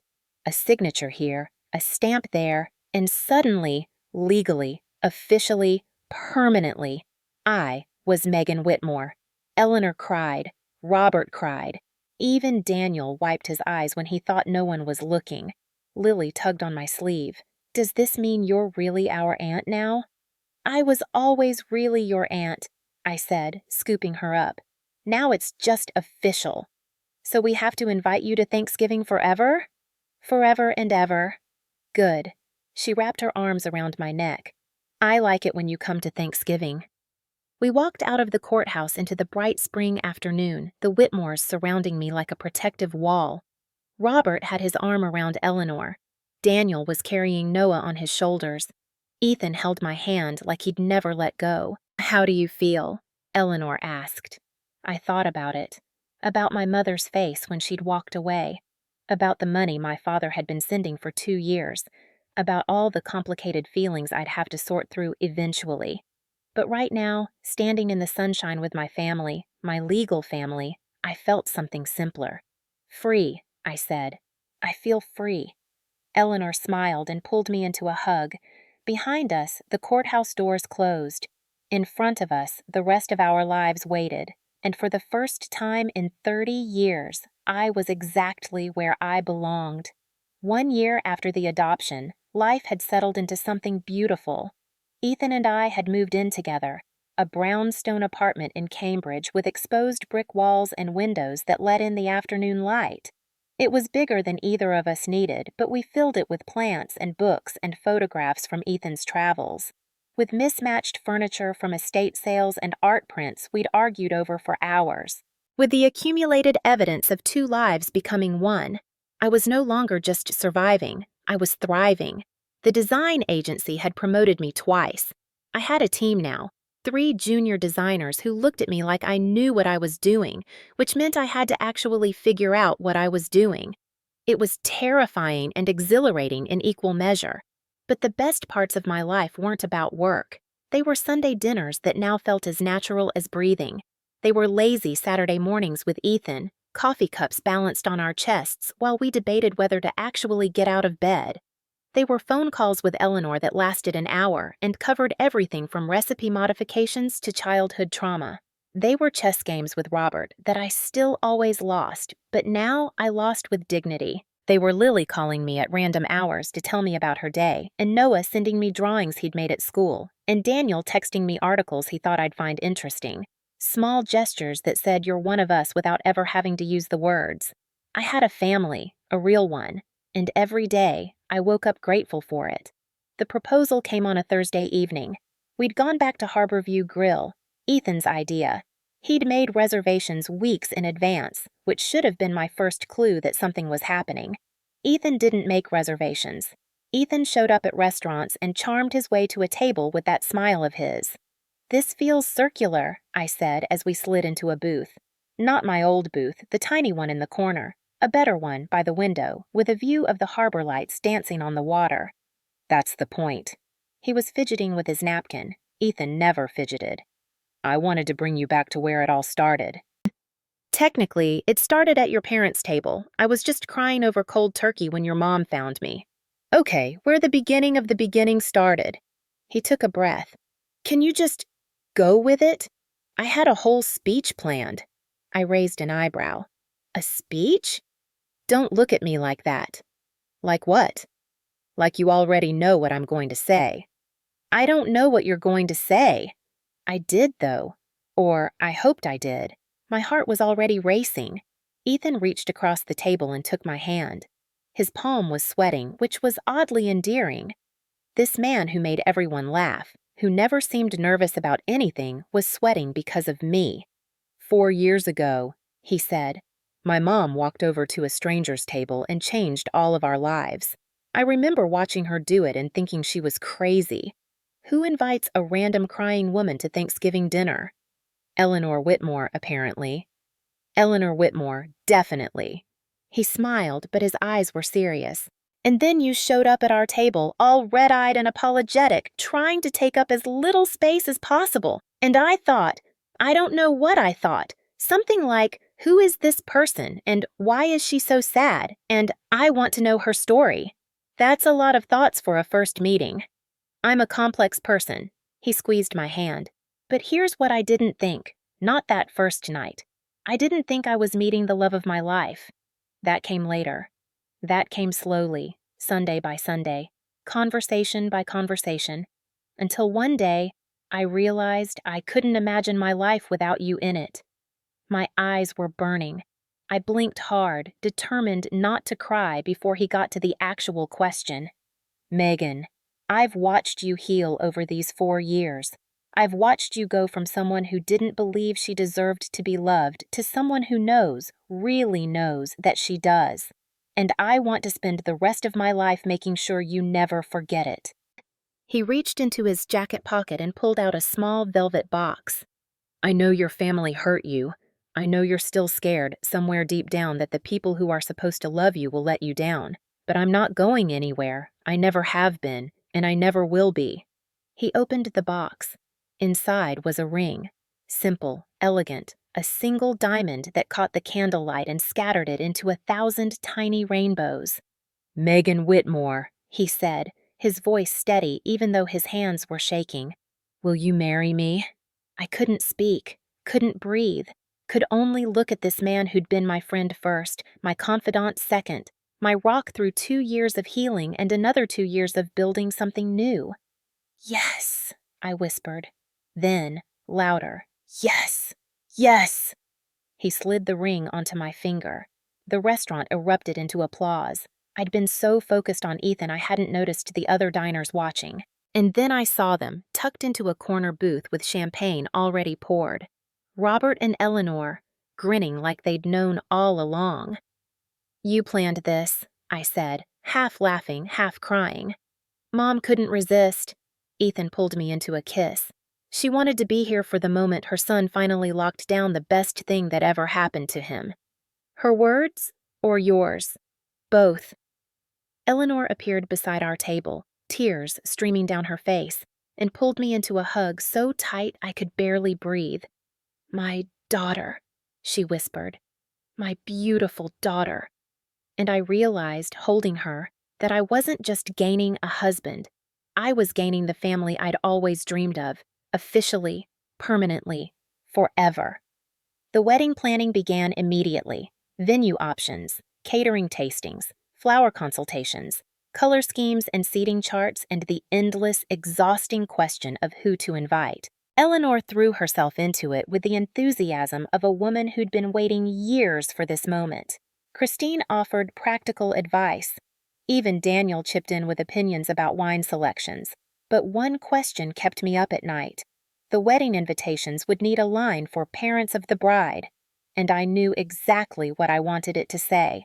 Robert and Eleanor Whitmore, the family who chose me, the family I chose back. But there was another family, one I hadn't spoken to in over 3 years, one that had lost any legal claim to me but still shared my blood, my history, my first 27 years of memories. What did I owe them? The invitations were printed on cream cardstock, elegant and simple. At the top, in flowing script, together with their families, Megan Whitmore and Ethan Whitmore request the pleasure of your company at their wedding celebration. And below that, the line I'd agonized over. Parents of the bride, Robert and Eleanor Whitmore. The family who chose her and whom she chose in return. No mention of the Holloways. No acknowledgement of the people who'd raised me for 27 years and then told me not to come home. It felt right. It felt necessary. It felt like closing a door I'd been holding open for too long. The invitations went out. 200 of them, to friends and family and colleagues and everyone who mattered in our new life. None went to Connecticut. None went to Patricia or David or Allison Holloway, but somehow they found out anyway. 3 weeks before the wedding, my phone buzzed with a text from an unknown number. Did you really think we wouldn't hear about this? I stared at the screen. The area code was Connecticut. The tone was unmistakable. Mom. Before I could respond, another text came through. Your cousin, Jennifer, told Aunt Ruth, who told your father, who told me. You're getting married, and you didn't even have the decency to tell your own mother. I should have ignored it, should have deleted the messages and blocked the number and moved on with my life. But something made me type back. You stopped being my mother the day you told me not to come home. You made that choice. I just made it official. The response came immediately. I am still your mother. Nothing changes that. Not some piece of paper. Not these people who've brainwashed you. I gave birth to you. I raised you. You can't just erase me. I took a breath, typed carefully. You erased me first. Instagram photo, Thanksgiving 3 years ago, 5 chairs, no empty seat. Remember? Silence. For 5 minutes, nothing. Then, I want to talk to you, in person, before this wedding. Please. I almost said no. Every instinct I had was screaming at me to say no. But then I thought about Eleanor, about what she'd said years ago, about trust, about choosing to believe in people even though you might get hurt. I wasn't going to reconcile with my mother. I knew that. Some wounds were too deep to heal. But maybe I could give her a chance to say whatever she needed to say. Maybe I owed that to the girl I used to be, the one who spent 27 years hoping her mother would see her. Fine. One conversation. You can come to my apartment. I sent her the address, and then I called Ethan and told him what I'd done. Do you want me there? He asked. No. This is something I need to do alone. Are you sure? No, I admitted. But I'm going to do it anyway. She came on a Tuesday afternoon. I heard her footsteps in the hallway, heels clicking against hardwood, the same sound that had echoed through my childhood home whenever she was about to deliver bad news. The knock on my door was sharp, impatient, familiar. I opened it. Patricia Holloway stood in my doorway. She looked older than she had at the courthouse, older than I'd ever seen her. The gray in her hair had spread. The lines around her eyes had deepened. She was still dressed impeccably, designer blouse, pressed slacks, pearls at her throat. But there was something fragile about her now, something I'd never noticed before. Megan. Her voice was careful, controlled. Mom. We stood there for a moment, neither of us moving. Finally, I stepped aside. Come in. She walked into my apartment slowly, taking it in. The exposed brick, the photographs on the walls, Ethan and me in Central Park, the whole Whitmore family at Christmas, Lily and Noah making silly faces at the camera, a life she had no part in, documented everywhere she looked. It's nice, she said. Your apartment. It's nice. Thank you.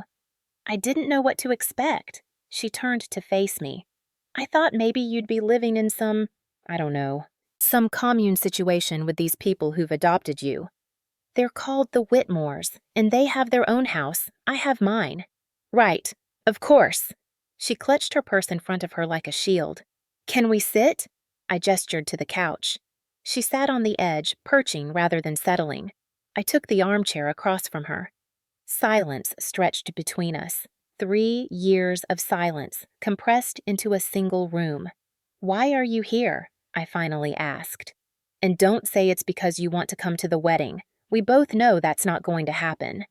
I don't know why I'm here. The honesty seemed to surprise her as much as it surprised me. I've been asking myself that question since I sent you that text. I think I just needed to see you, to know you're real. I'm real? You're different. She looked at me, really looked at me, and something flickered in her eyes. You look happy. I am happy. Good. The word came out strangled. That's good. More silence. I waited. Whatever she'd come to say, she needed to say it herself. I've been seeing a therapist, she said finally, since the courthouse, since I watched you choose another family and realized I couldn't stop you. That's good, Mom. Therapy is good. Don't patronize me. I'm not. I mean it. I'm glad you're getting help. She looked at her hands, at the wedding ring she still wore, the one that matched Dad's. She's been asking me questions, the therapist, about my childhood, about how I was raised, about why She swallowed. About why I treated you and Allison differently. I said nothing, just waited. I didn't realize I was doing it. For years, I didn't realize. Her voice was barely above a whisper. I thought I was being a good mother. I thought I was protecting Allison, taking care of her, making sure she never felt unsafe. I didn't see what I was doing to you. What were you doing to me? She looked up. Her eyes were wet. Ignoring you. Dismissing you, making you invisible. A tear slipped down her cheek. The therapist says it was trauma. When Allison was born and she almost died, 30 seconds where I thought I'd lost her, something in me broke. I became obsessed with keeping her safe, with never letting anything bad happen to her. And somewhere along the way, I forgot that I had another daughter who needed me too. I know about the birth trauma, I said quietly. I overheard you telling Grandma when I was 12. She stared at me. You knew? I knew. It didn't make it hurt less. No. She wiped her eyes. I don't suppose it would.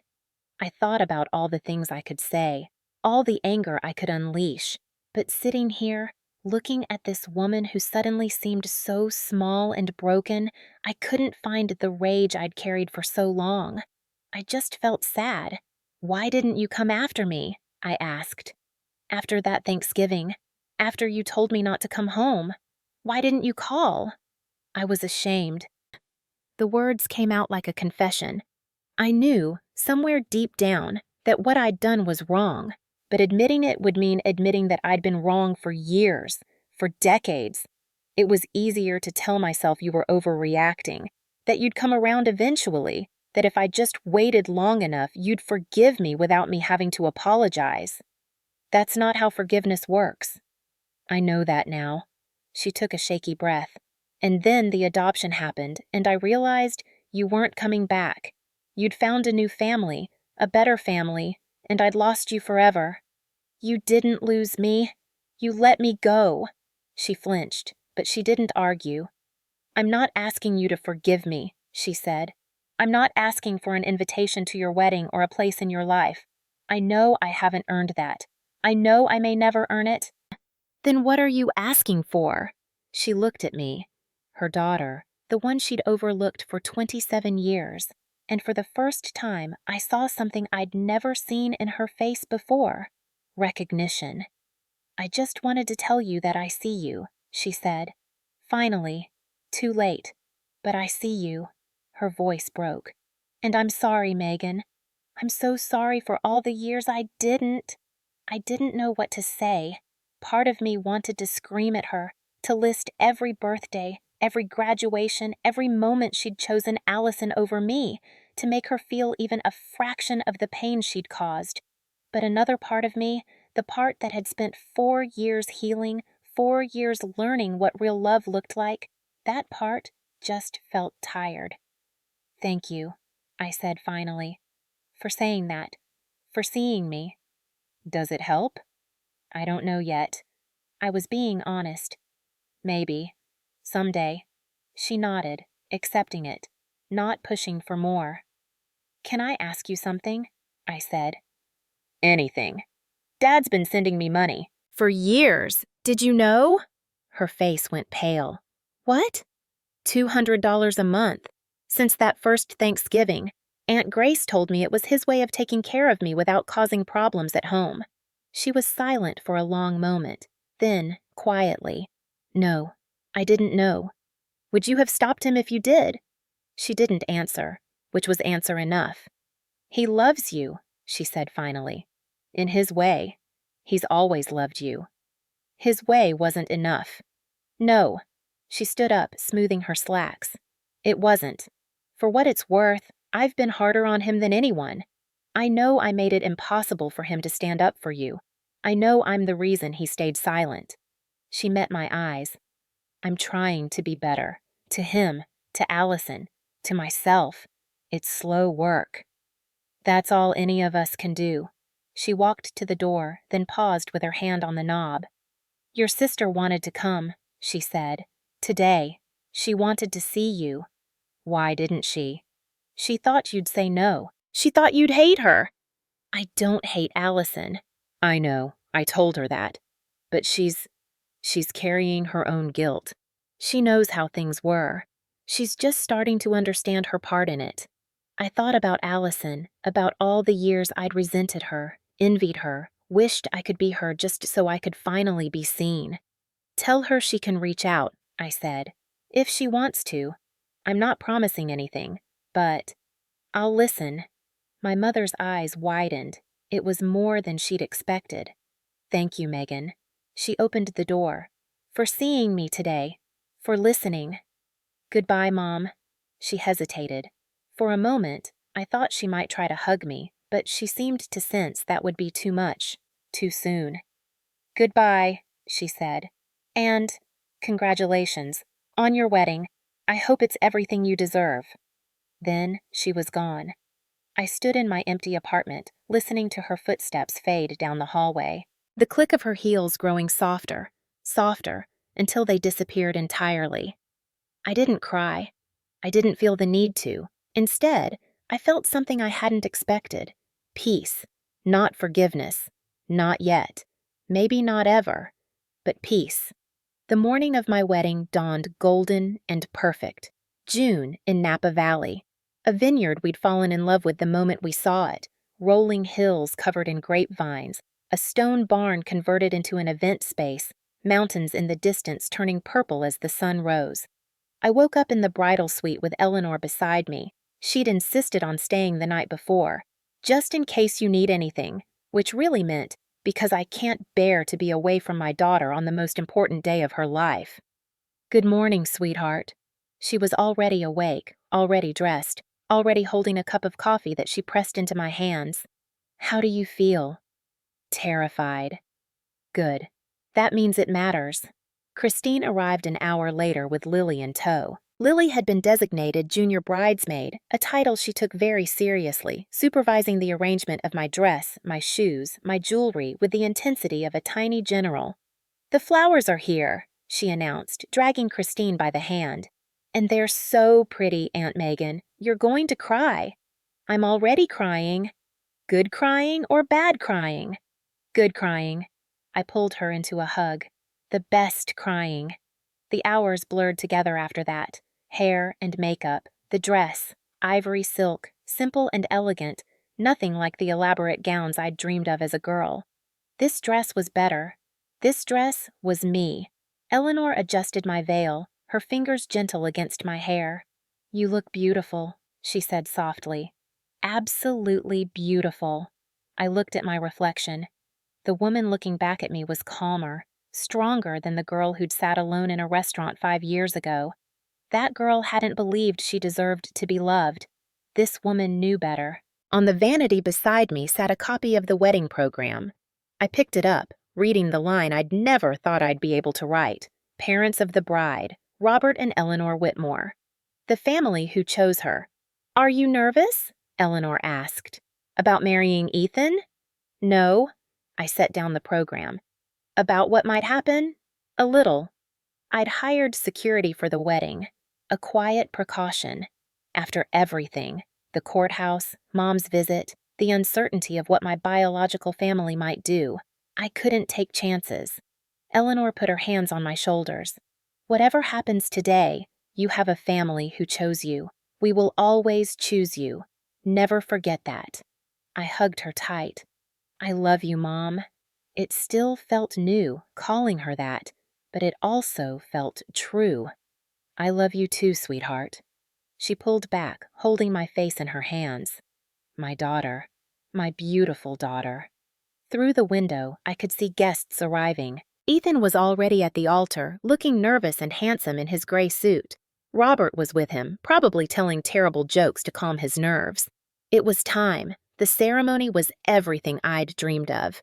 Robert walked me down the aisle, steady and proud. The guests rose as we passed, friends, colleagues, the Whitmore extended family, everyone who'd become part of my new life.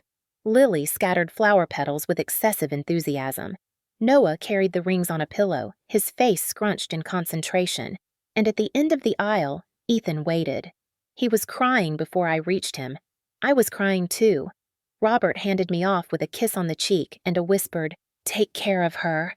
And then it was just us, Ethan and me, standing before everyone we loved, ready to promise forever. The officiant spoke, but I barely heard her. I was too busy looking at Ethan, at the man who'd been my friend when I needed a friend, my family when I needed a family, my home when I had none. The vows we'd written ourselves were simple. We'd agreed.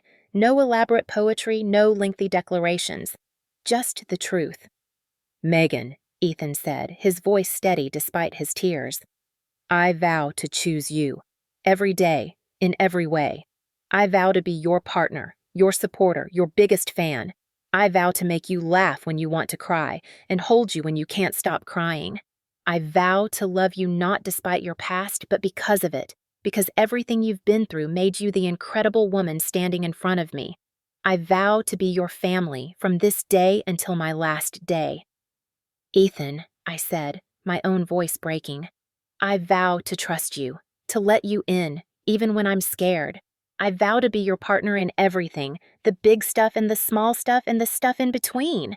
I vow to laugh at your dad's jokes even when they're terrible." Laughter rippled through the guests. Robert called out, "They're not terrible," and everyone laughed harder. "I vow to build a life with you," I continued. "A real life. The kind I never thought I'd have. I vow to be your family from this day until my last day." The rings were exchanged. The officiant pronounced us husband and wife. And when Ethan kissed me, the cheering was so loud I could feel it in my bones.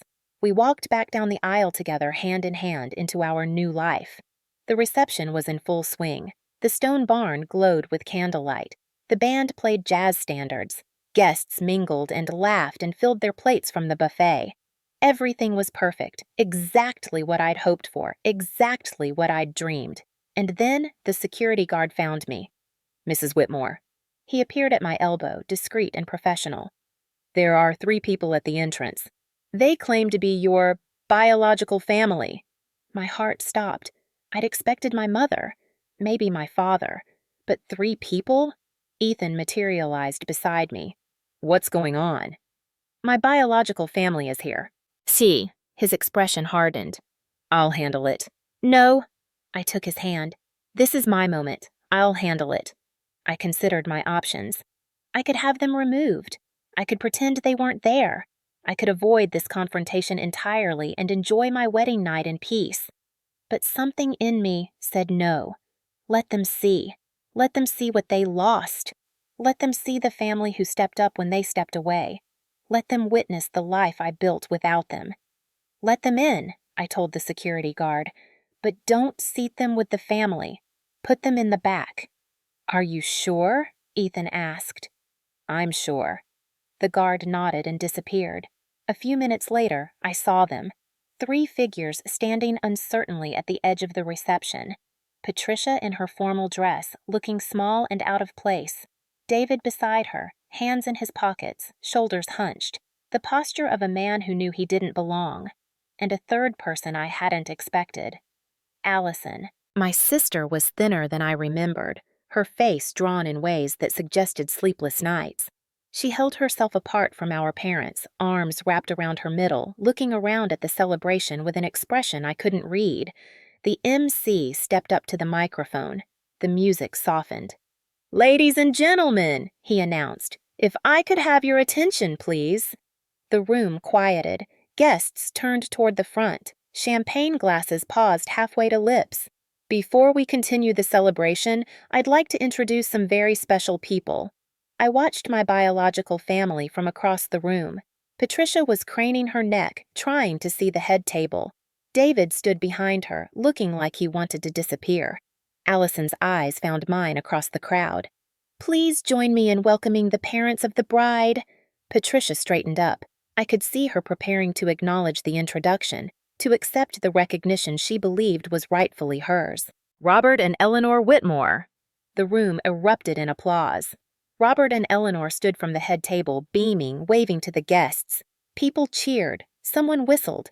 The photographer's flash went off again, and across the room, my mother's face went white. I watched it happen. The confusion, the disbelief. The moment she understood what those words meant, Robert and Eleanor Whitmore, the moment she realized she'd been replaced completely, officially, publicly, David looked stunned, speechless. But it was Allison who moved first. She walked toward me before anyone could stop her.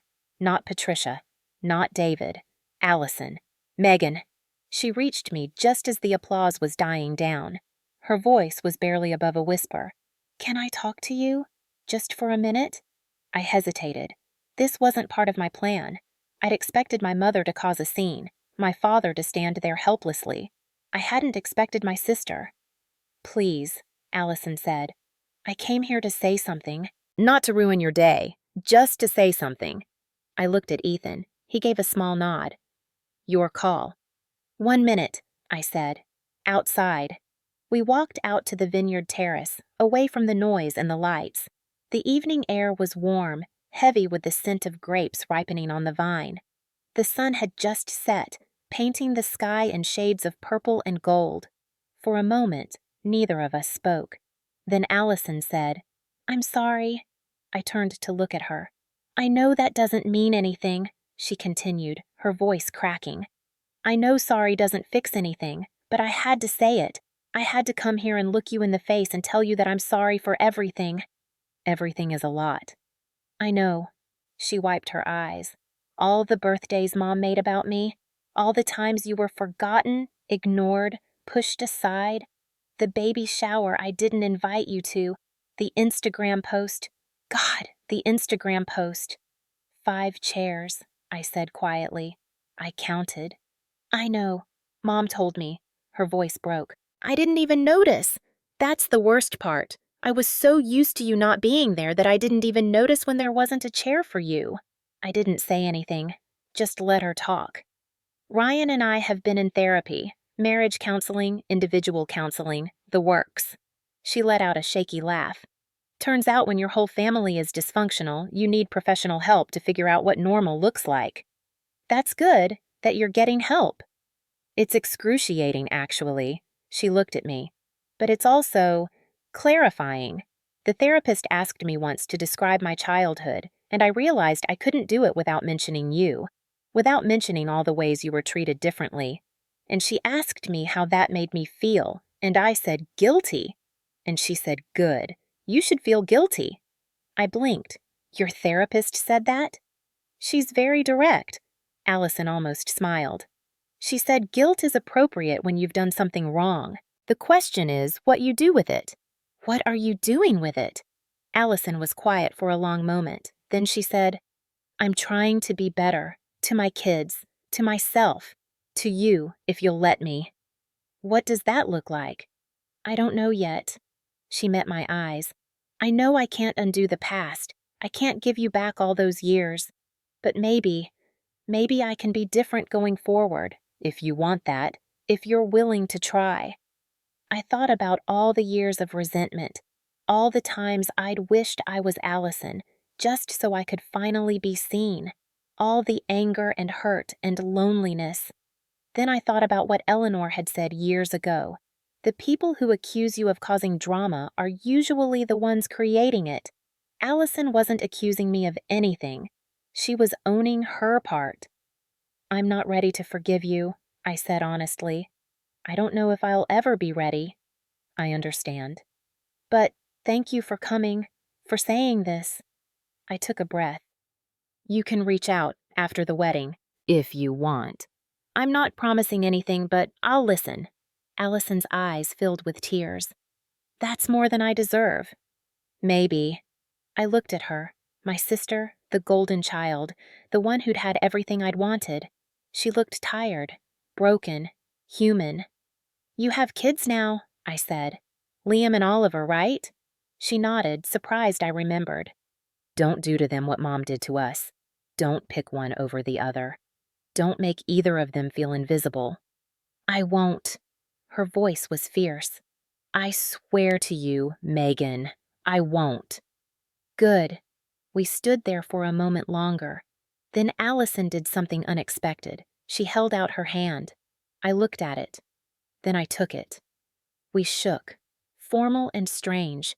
like two people meeting for the first time. In a way, we were. "Congratulations," Allison said. "On your wedding. Your husband seems wonderful." "He is. And your family, the Whitmores, they seem—" She searched for the word. "Kind. They seem kind." "They are." "Good." She released my hand. "You deserve kind people, Megan. You always did." Then she walked away, back toward the reception, back toward our parents who were standing exactly where I'd left them, uncertain, uninvited, watching from the outside. I found my mother and father where Allison had left them. Patricia looked shattered. Whatever composure she'd arrived with was gone. David was crying openly, tears running down his weathered face, making no effort to hide them. "Megan," Patricia's voice was hoarse. "We shouldn't have come. I'm sorry. We'll leave." "Wait." The word surprised me. They both froze. I looked at my father, really looked at him, the man who'd been sending money for years without ever having the courage to call, the man who loved me in silence because he was too weak to love me out loud. "I know about the money, Dad." He flinched. "How?" "Aunt Grace told me. 2 years ago." He couldn't meet my eyes. "I'm sorry. I know it wasn't enough. I know—" "It wasn't enough," I agreed. "It will never be enough." I paused. "But it was something, and I want you to know that I saw it, that I understood what you were trying to say." He looked up at me then, his eyes red and swollen. "I love you, Megan. I've always loved you. I was just too much of a coward to—" "I know, Dad." My voice was gentler than I expected. "I know." Robert Whitmore appeared beside me. He didn't say anything, just put his hand on my shoulder, a quiet reminder that I wasn't alone, that I'd never be alone again. "It's time for you to go," Robert said to my biological parents. His voice wasn't unkind, but it was firm. "This is my daughter's wedding day. She deserves to enjoy it." Patricia opened her mouth to argue, then closed it. Whatever fight she'd had left seemed to drain out of her. David reached out, hesitated, then dropped his hand. "Goodbye, Megan. And congratulations." "Goodbye, Dad." He turned and walked away. Patricia lingered a moment longer, her eyes searching my face for something. Forgiveness, maybe, or understanding, or just some sign that I was still her daughter under all the hurt. "Goodbye, Mom." She nodded once. Then she followed David out into the night. I watched them go, the parents who'd raised me, the family I'd spent 27 years trying to belong to. They walked across the parking lot, got into their car, drove away. I didn't feel sad. I didn't feel angry. I just felt done. "Are you okay?" Robert asked. I turned to look at him, this man who'd become my father in every way that mattered, who'd taught me chess and made me laugh and walked me down the aisle. "Yeah," I said. "I really am." The Whitmore house was chaos, the best kind of chaos. It was Thanksgiving, 5 years to the day since I'd sat alone at Harborview Grill, crying into my napkin.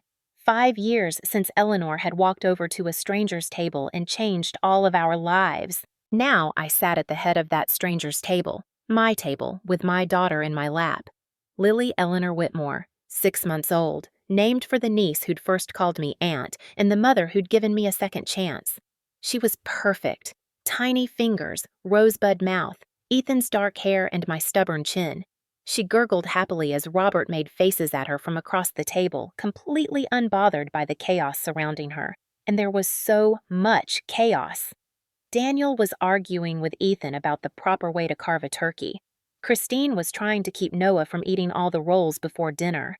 Lily, big Lily, now 15 and impossibly grown up, was taking pictures of everything for her Instagram. Eleanor was directing traffic from the kitchen, orchestrating the meal with the precision of a general commanding troops. Robert caught my eye across the table and winked. "You know," he said, "when Eleanor first brought you home, I didn't expect you to become a permanent fixture." "You've told me that before." "I'll probably tell you again. It's a good story." He grinned. "Best decision my wife ever made, inviting that crying stranger to dinner. I wasn't crying that much." You were absolutely crying that much, Ethan said, dropping into the chair beside me. Mom said you went through 3 napkins. It was 2 napkins maximum. I have a very clear memory. Children, Eleanor called from the kitchen. Stop arguing about napkins and come help me with this gravy. Later, after the meal, after the pie, after the kids had fallen asleep in a pile on the living room floor, I stood on the back porch with Eleanor. The garden was dormant now, winter approaching, everything tucked in and waiting for spring. But even bare, it was beautiful. The bones of something lovely, resting until it was time to bloom again. How are you feeling? Eleanor asked. I looked back through the window at my family, my husband washing dishes, my daughter asleep in her grandfather's arms, my brother-in-law telling stories that made everyone laugh. My niece and nephew sprawled on the couch, exhausted from too much food and too much love. Happy, I said. Really, actually happy. Good. Eleanor squeezed my hand. You deserve it. I didn't used to think so. I know, but you do. You always did. She turned to face me. Can I tell you something? Always. That night, the first Thanksgiving, when I walked over to your table, I wasn't thinking about you. Not really. I was thinking about Rebecca, about what she would do if she saw a girl crying alone on her favorite holiday. I know, you told me. But here's what I didn't tell you. Eleanor's eyes were bright. Somewhere between that first dinner and now, it stopped being about Rebecca. It became about you. Only you. My daughter. The one I chose. I felt tears prick my eyes. Mom, I used to feel guilty about that. Like I was betraying Rebecca's memory by loving you so much. But my therapist, yes, I see a therapist too. We're all in therapy in this family. She helped me understand something. What? Love isn't finite. Eleanor smiled. The heart isn't a pie that gets smaller every time you cut a slice. It grows. It expands. There's always room for more. I thought about the family I'd been born into. The one that had taught me love was scarce, conditional, something you had to earn. Then I thought about the family I'd found. The one that had taught me love was abundant, unconditional, something you were given simply because you existed. Thank you, I said, for walking over to my table that night, for seeing me when no one else did. Thank you for letting me. Eleanor pulled me into a hug. My daughter, my beautiful daughter. We stood there on the porch, holding each other, while inside the house our family laughed and loved and lived. That night, after everyone had gone home or gone to bed, I sat alone in the living room with a cup of tea and a sleeping baby. Lily, my miracle, stirred in my arms but didn't wake. Her face was peaceful, trusting. She had no idea how close she'd come to being born into a cycle of pain. How easily I could have repeated the patterns I'd been raised with. I will never make you earn my love, I whispered to her. I promise you'll never have to wonder if you're wanted. You'll always know. She yawned, her tiny fist uncurling, and fell deeper into sleep. I thought about my mother, about Allison, about the conversations we'd had over the past 5 years. Tentative, careful, nothing like the reconciliation movies promised. We weren't close. We might never be close. But we talked sometimes. We were trying. I thought about my father, who'd passed away 2 years ago. A heart attack, sudden and final. I'd gone to the funeral. I'd stood at his grave and cried for the father I'd never really had, and for the one I'd found in Robert Whitmore. I thought about all the empty chairs in my life, the ones at birthday parties that never happened, the ones at graduation ceremonies where no one sat, the one at that Thanksgiving dinner, the Instagram photo with 5 settings and no place for me. And then I thought about the chair I was sitting in now, in a house full of love, surrounded by family, holding my daughter, not an empty chair, a full one. Finally, impossibly, beautifully full. If you're reading this, if you've ever been the scapegoat of your family, if you've ever been told you're too much or too sensitive or always causing drama just because you dared to ask to be treated fairly, I want you to know something. It's not you. It never was. You deserve to be chosen, not as a backup, not as a last resort, not as the acceptable sacrifice when someone else's comfort is at stake. Chosen first, chosen fully, chosen without conditions. Family isn't blood. Family isn't obligation. Family isn't people who share your DNA but treat you like a burden. Family is the people who show up, the people who see you crying alone at a restaurant table and invite you to join them, the people who open their Sunday dinners and their hearts and their legal documents to make you officially, permanently, undeniably theirs. I spent 27 years trying to earn love from people who were never going to give it. And then I spent 5 years learning what love actually looks like. Not from the family I was born into, but from the family that chose me. If the people who are supposed to love you can't do that, if they've proven over and over again that you'll always come last, you have the right to build your own family. You have the right to walk away. You have the right to be happy. That's not revenge. That's not drama. That's just living your life without people who don't deserve a seat at your table. I found my people, and I hope, with all my heart, that you find yours too. You deserve it.